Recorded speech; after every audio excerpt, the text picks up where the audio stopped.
Bayangkan sebuah ruang sunyi di dalam pikiranmu, tempat di mana segala potensi besar bersumber. Di sana, ide-ide mengalir bak sungai tak bertepi, membawa imajinasi dan pemahaman yang telah menciptakan keajaiban peradaban. Arsitektur megah, seni yang menggetarkan jiwa, hingga penemuan yang mengubah wajah dunia. Pikiran manusia adalah berkah yang tak terukur, mampu mengangkat kita dari kegelapan ketidaktahuan menuju pencerahan dan pemahaman yang lebih dalam. Namun, seperti api yang mampu menghangatkan dan sekaligus membakar, pikiran juga memiliki sisi gelapnya. Saat ia terlalu liar, saat kendali hilang, pikiran bisa berubah menjadi badai yang memporak-porandakan kedamaian jiwa kita. Overthinking, atau berpikir berlebihan, bukanlah sekadar kebiasaan buruk. Ia adalah lingkaran setan yang perlahan-lahan menghisap energi hidup kita. Seperti roda yang terus berputar di lumpur, semakin kita berusaha melepaskan diri, semakin dalam kita terperosok. Kita memikirkan setiap langkah yang telah kita ambil, menganalisis setiap kesalahan, membayangkan 1001 skenario di masa depan yang mungkin tak akan pernah terjadi. Pikiran kita menjadi penjara, dan kita terjebak di dalamnya, lelah dan tak berdaya. Apa yang membuat manusia begitu rentan terhadap overthinking? Mungkin karena kita terjebak dalam ilusi bahwa lebih banyak berpikir akan memberikan lebih banyak jawaban. Padahal, yang terjadi justru sebaliknya. Semakin banyak kita berpikir, semakin kita kehilangan momen berharga di saat ini. Alih-alih hidup di sini dan sekarang, kita terlempar antara kecemasan masa depan dan penyesalan masa lalu, membuat hidup terasa seperti beban berat yang tak kunjung usai. Dalam pembahasan ini, kita akan menyelami lebih dalam efek berbahaya dari overthinking. Bagaimana ia memanipulasi pikiran kita, dan yang paling penting, bagaimana kita bisa memutus lingkaran setan ini sebelum ia menghancurkan lebih banyak aspek dalam hidup kita. Mari kita buka pintu penjara pikiran ini dan temukan kembali kebebasan yang seharusnya menjadi milik kita sejak awal. Bagian 1. Kecemasan berlebihan. Saat pikiran menjadi musuh terbesar. Kecemasan adalah salah satu penyakit mental yang paling umum di zaman modern. Namun banyak orang tidak menyadari bahwa di balik rasa cemas yang menghantui setiap hari, tersembunyi kebiasaan berpikir berlebihan yang telah terakumulasi selama bertahun-tahun. Bayangkan pikiran seperti mesin yang tidak pernah dimatikan, terus berputar, memproses setiap informasi yang masuk, bahkan yang tidak relevan. Ketika mesin ini bekerja tanpa henti, hasilnya adalah kecemasan berlebihan yang menggerogoti ketenangan batin kita. Bagaimana hal ini bisa terjadi? Pada dasarnya, pikiran manusia dirancang untuk melindungi kita, untuk merencanakan masa depan dan mengantisipasi ancaman. Namun, ketika kemampuan ini menjadi terlalu aktif, kita mulai menciptakan ancaman yang sebenarnya tidak ada. Pikiran kita dipenuhi oleh kemungkinan-kemungkinan terburuk, skenario bencana yang belum tentu terjadi, tetapi sudah terasa nyata di benak kita. Misalnya, kita mulai memikirkan apakah kita akan kehilangan pekerjaan, apakah hubungan kita akan berakhir, atau apakah penyakit yang kita rasakan hanya gejala biasa, atau pertanda penyakit serius. Pikiran-pikiran ini terus berputar, menciptakan rasa takut yang semakin membesar dan merusak ketenangan jiwa. Kecemasan ini seringkali bukan disebabkan oleh kejadian nyata, melainkan oleh cerita-cerita yang kita ciptakan di dalam pikiran kita sendiri.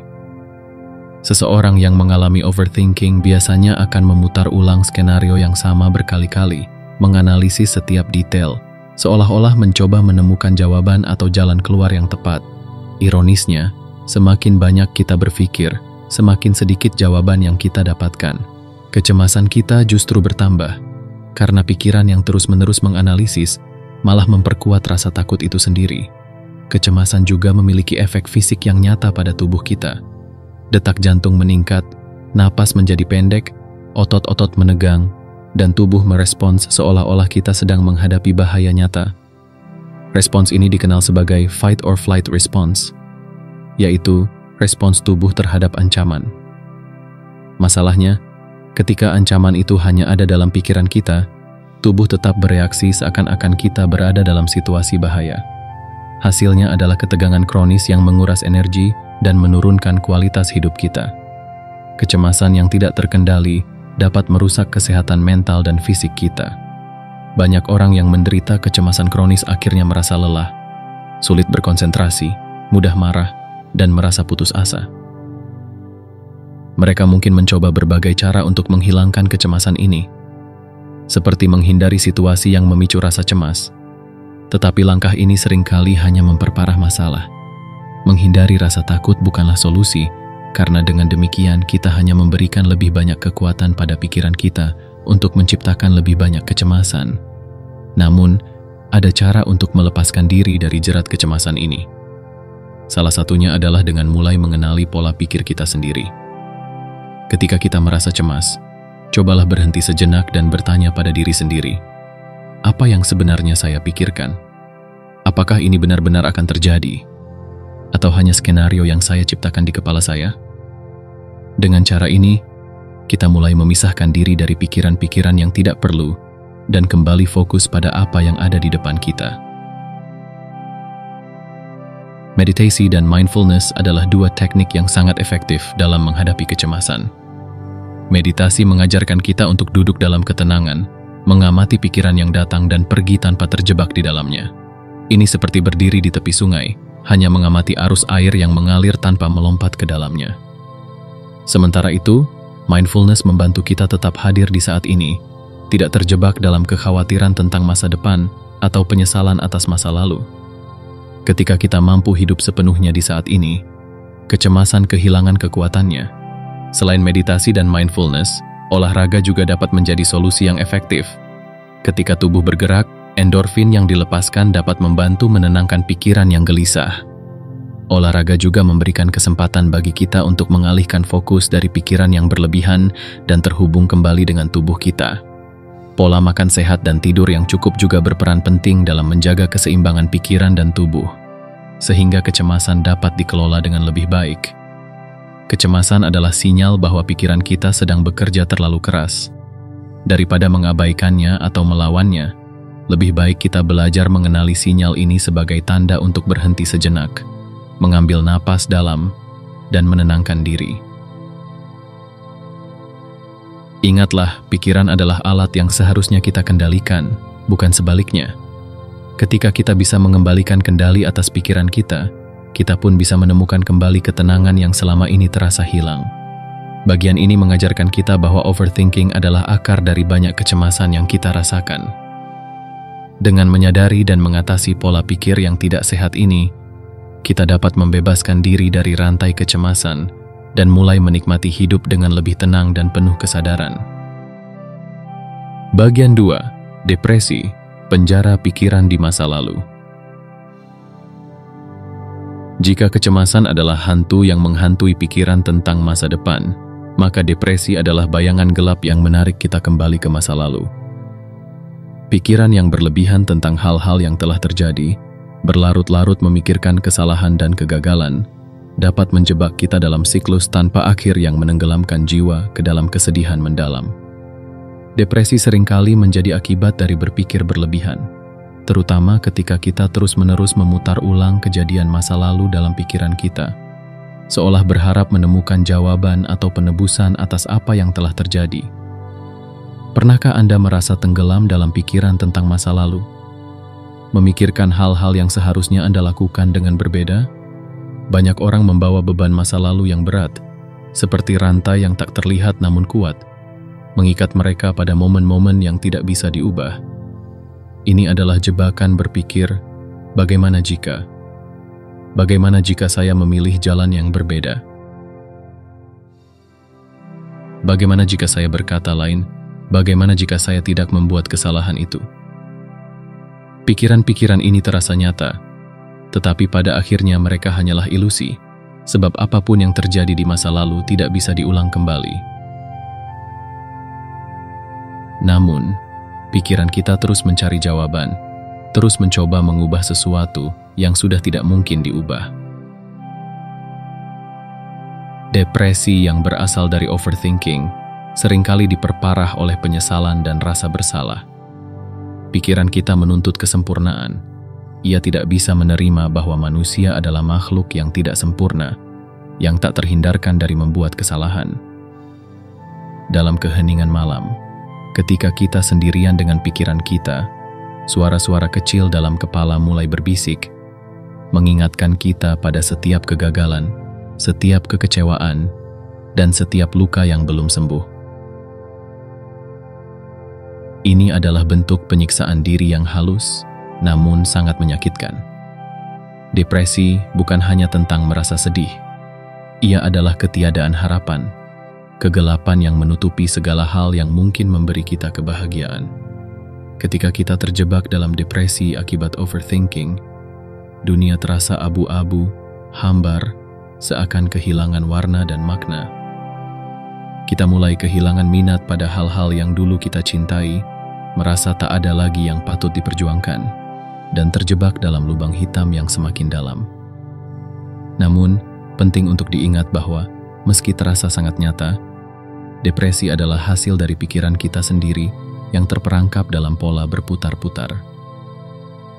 Pikiran tentang masa lalu bisa terasa sangat kuat, tetapi pada kenyataannya, mereka tidak memiliki kuasa apapun atas kita di saat ini, kecuali jika kita mengizinkannya. Depresi adalah contoh ekstrim dari bagaimana pikiran yang tidak terkontrol bisa menguasai hidup kita, mencuri kebahagiaan kita, dan menutupi harapan kita untuk masa depan. Bagaimana kita bisa keluar dari siklus ini? Salah satu langkah pertama yang penting adalah menerima bahwa masa lalu adalah bagian dari perjalanan hidup kita yang tidak bisa diubah. Menerima bukan berarti kita setuju dengan apa yang terjadi, tetapi kita memahami bahwa penyesalan tidak akan mengubah apapun. Ini adalah proses melepaskan diri dari beban masa lalu dan memberi ruang untuk diri sendiri agar bisa sembuh. Sama seperti ketika kita melepas pakaian yang sudah usang dan kotor, kita perlu melepaskan pikiran-pikiran yang sudah tidak bermanfaat dan hanya menghalangi kita untuk maju. Selain itu, menemukan dukungan dari orang-orang terdekat bisa menjadi langkah besar untuk keluar dari jebakan pikiran ini. Depresi seringkali membuat kita merasa sendirian, seolah tak ada yang bisa mengerti apa yang kita rasakan. Namun, berbagi perasaan dengan seseorang yang kita percaya, entah itu teman, keluarga, atau terapis, bisa membantu kita melihat bahwa kita tidak benar-benar sendiri dalam pertempuran ini. Kadang, hanya dengan mengucapkan pikiran yang tersembunyi, kita bisa melihatnya dalam perspektif yang berbeda dan mulai melepaskan kekuatannya atas kita. Meditasi dan mindfulness yang telah terbukti efektif dalam mengatasi kecemasan juga bisa menjadi alat yang ampuh melawan depresi. Meditasi mengajarkan kita untuk menjadi saksi bagi pikiran kita, bukan menjadi korbannya. Dengan melatih diri untuk hadir di saat ini, kita mengurangi kecenderungan untuk terjebak dalam pikiran tentang masa lalu. Mindfulness mengajarkan kita bahwa setiap momen adalah baru, tidak terpengaruh oleh apa yang telah terjadi sebelumnya, dan kita selalu memiliki pilihan untuk merespons momen ini dengan cara yang berbeda. Akhirnya, ingatlah bahwa depresi bukanlah tanda kelemahan. Ia adalah sinyal bahwa pikiran kita sedang butuh perhatian dan perawatan yang lebih. Menghadapi depresi membutuhkan keberanian besar, karena ini berarti kita harus berhadapan langsung dengan bayangan-bayangan gelap di dalam diri kita. Namun, setiap langkah kecil menuju penerimaan, setiap napas dalam yang kita ambil, adalah kemenangan kecil dalam perjalanan menuju kesembuhan. Depresi mungkin terasa seperti penjara, tetapi kuncinya ada di tangan kita. Dengan usaha, dukungan, dan kesadaran, kita bisa membuka pintu penjara itu dan menemukan cahaya di luar sana. Bagian 3. Insomnia. Ketika pikiran mengusir tidur.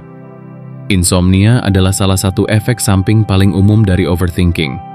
Kita semua pernah merasakan malam-malam tanpa tidur, saat tubuh terasa lelah tetapi pikiran justru terus berputar, seakan menolak untuk beristirahat. Fenomena ini seringkali disebabkan oleh pikiran yang berlebihan, di mana otak kita terus memproses kekhawatiran, kecemasan, atau bahkan hal-hal kecil yang terjadi sepanjang hari. Insomnia bukan sekadar sulit tidur. Ia adalah ketidakmampuan untuk menenangkan pikiran yang terus melayang, membuat malam terasa panjang dan tidak berujung. Pernahkah Anda berbaring di tempat tidur, menutup mata, tetapi justru dihantui oleh ingatan-ingatan yang tiba-tiba muncul. Seperti peristiwa memalukan yang terjadi bertahun-tahun lalu, rencana untuk hari esok, atau bahkan pertanyaan-pertanyaan eksistensial tentang hidup. Pikiran kita seakan memiliki agenda sendiri, terus memunculkan berbagai topik tanpa akhir. Ini adalah manifestasi dari overthinking, di mana otak menolak untuk diam, bahkan ketika seluruh tubuh sudah meminta istirahat. Hasilnya, kita terjebak dalam kondisi hyperarousal, yaitu keadaan di mana sistem saraf kita terlalu aktif untuk memasuki fase tidur. Insomnia yang disebabkan oleh overthinking seringkali datang bersama dengan kecemasan dan depresi. Mereka seperti tiga serangkai yang saling memperkuat satu sama lain, menciptakan lingkaran setan yang sulit diputus. Ketika seseorang merasa cemas tentang masa depan, mereka cenderung memikirkan berbagai kemungkinan yang mungkin terjadi, membuat pikiran tetap aktif, bahkan saat waktu tidur tiba. Sementara itu, mereka yang terjebak dalam depresi mungkin terus memutar ulang kejadian masa lalu yang menyakitkan, membuat hati terasa berat dan sulit untuk rileks. Kondisi ini semakin diperparah oleh fakta bahwa kurang tidur juga dapat meningkatkan gejala kecemasan dan depresi, menciptakan siklus yang semakin sulit untuk dihentikan. Namun, penting untuk dipahami bahwa tidur adalah proses alami yang tidak bisa kita paksakan. Semakin kita mencoba untuk memaksa diri kita tidur, semakin sulit kita benar-benar tertidur. Ini karena tidur bukanlah sesuatu yang bisa dicapai melalui kontrol pikiran. Ia terjadi ketika pikiran kita berada dalam keadaan tenang dan rileks.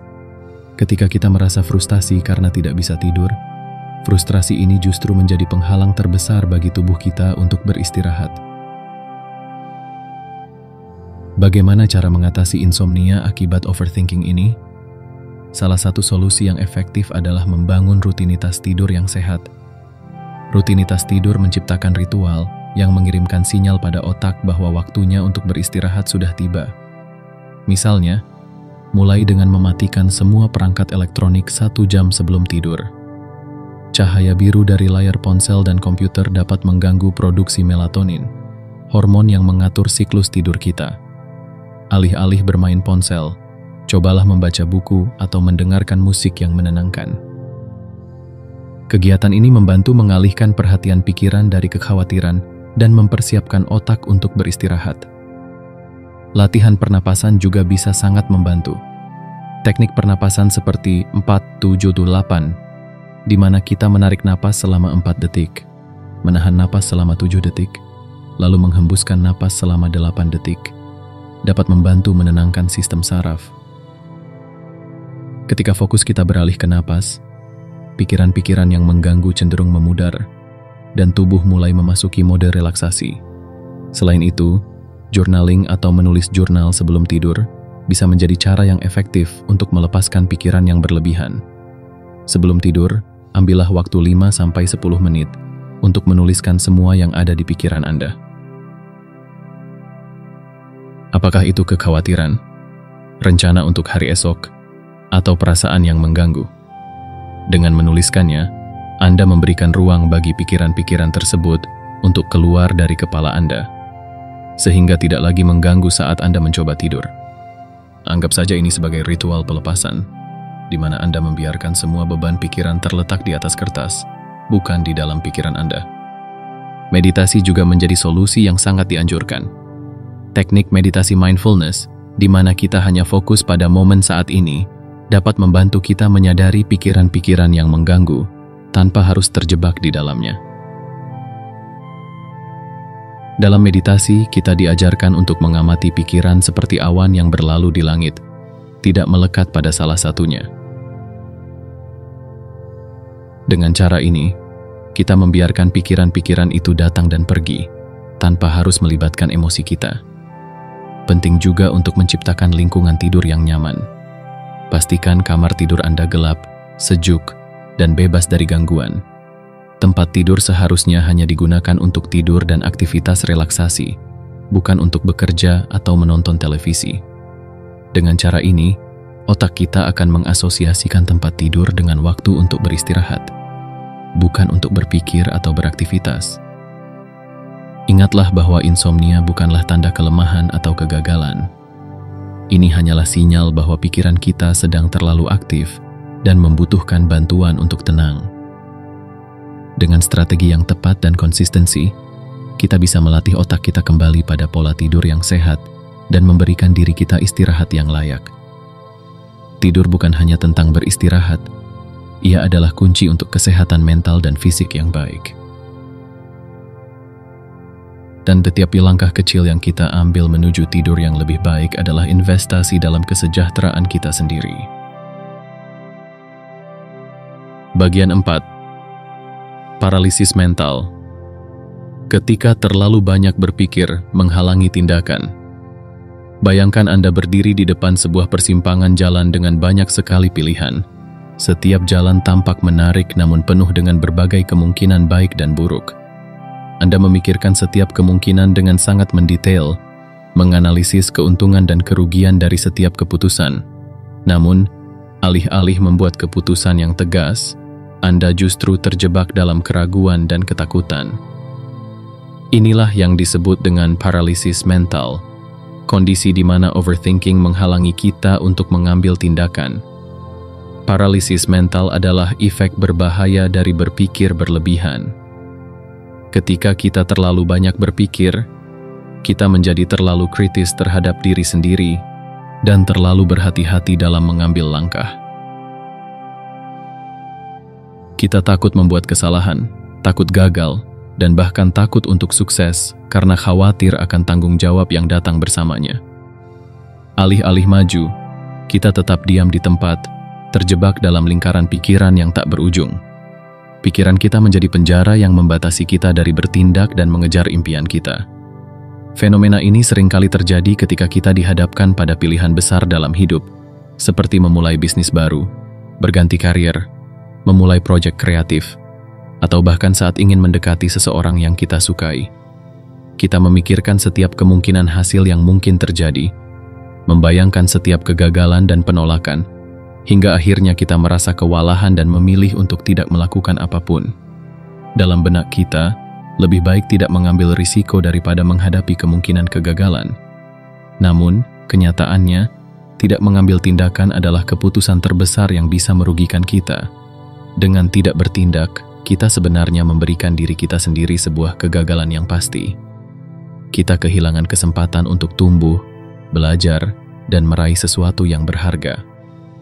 Overthinking menciptakan ilusi bahwa kita sedang mempersiapkan diri dengan baik, tetapi yang terjadi justru sebaliknya.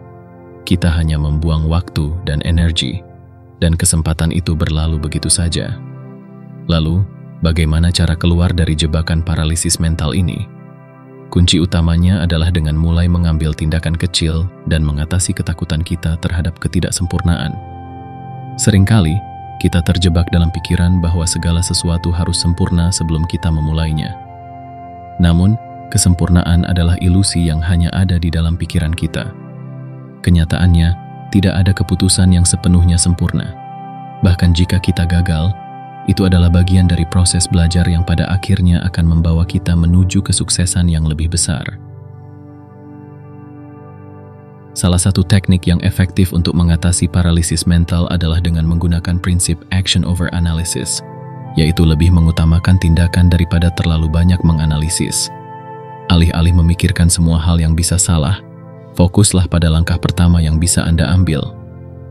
Ingatlah bahwa perjalanan 1000 mil dimulai dengan satu langkah kecil.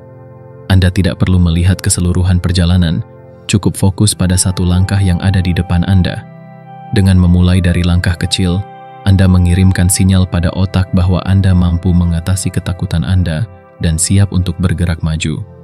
Selain itu, latihan decisional fatigue atau kelelahan dalam pengambilan keputusan juga bisa membantu. Ketika Anda merasa kewalahan dengan banyaknya pilihan, buatlah daftar keputusan yang perlu Anda ambil dan beri batas waktu untuk setiap keputusan tersebut. Misalnya, jika Anda ingin memulai proyek baru, beri diri Anda waktu 1 minggu untuk merencanakan. Lalu setelah itu ambil tindakan pertama, apapun hasilnya. Dengan menetapkan batas waktu, Anda menghindari terjebak dalam siklus analisis yang tak berujung. Membatasi pilihan juga bisa sangat membantu. Terlalu banyak pilihan seringkali membuat kita bingung dan tidak bisa memutuskan.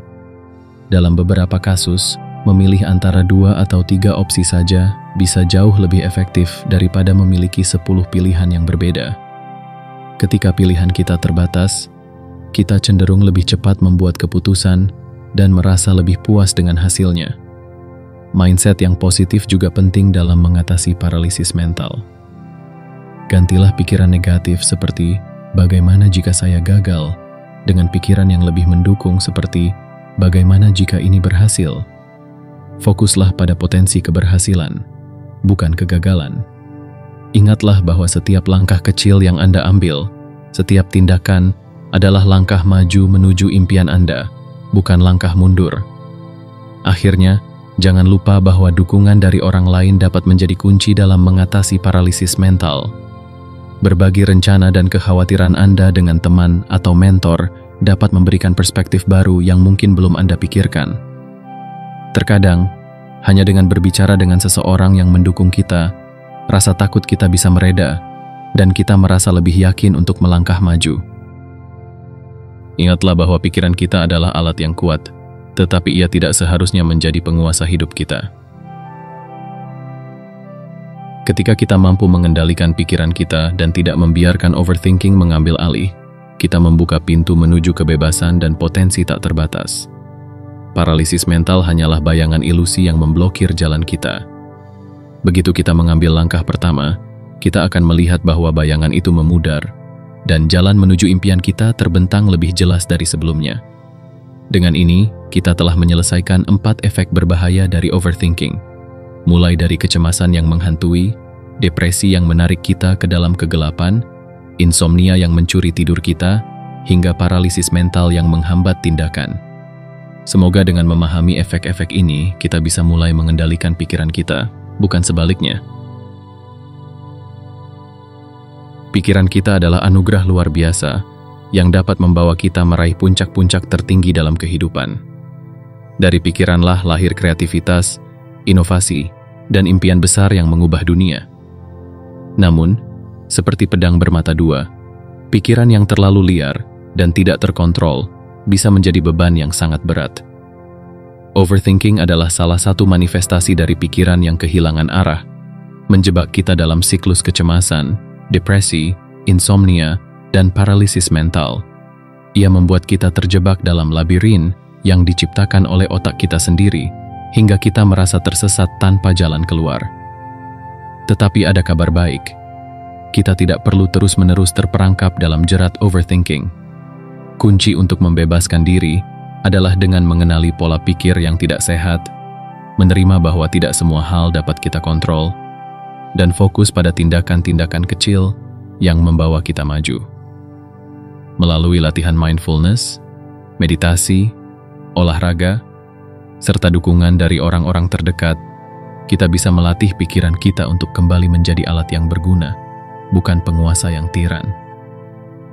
Ingatlah, hidup adalah tentang mengalami setiap momen dengan kesadaran penuh, bukan tentang terjebak dalam penyesalan masa lalu atau kekhawatiran tentang masa depan. Kita tidak dilahirkan untuk hidup dalam ketakutan dan keraguan. Kita dilahirkan untuk merasakan kedamaian, kebahagiaan, dan kebebasan. Dengan melepaskan beban pikiran yang berlebihan, kita bisa membuka ruang bagi diri kita untuk tumbuh, belajar, dan hidup dengan lebih penuh makna. Jadi, mari kita latih diri untuk melepaskan kendali yang berlebihan atas pikiran kita dan memilih untuk hidup di sini dan sekarang. Mari kita ubah overthinking menjadi pemikiran yang lebih sehat, lebih bijak, dan lebih produktif. Karena pada akhirnya, hidup adalah tentang bagaimana kita memilih untuk menggunakan alat yang paling berharga ini, pikiran kita sendiri.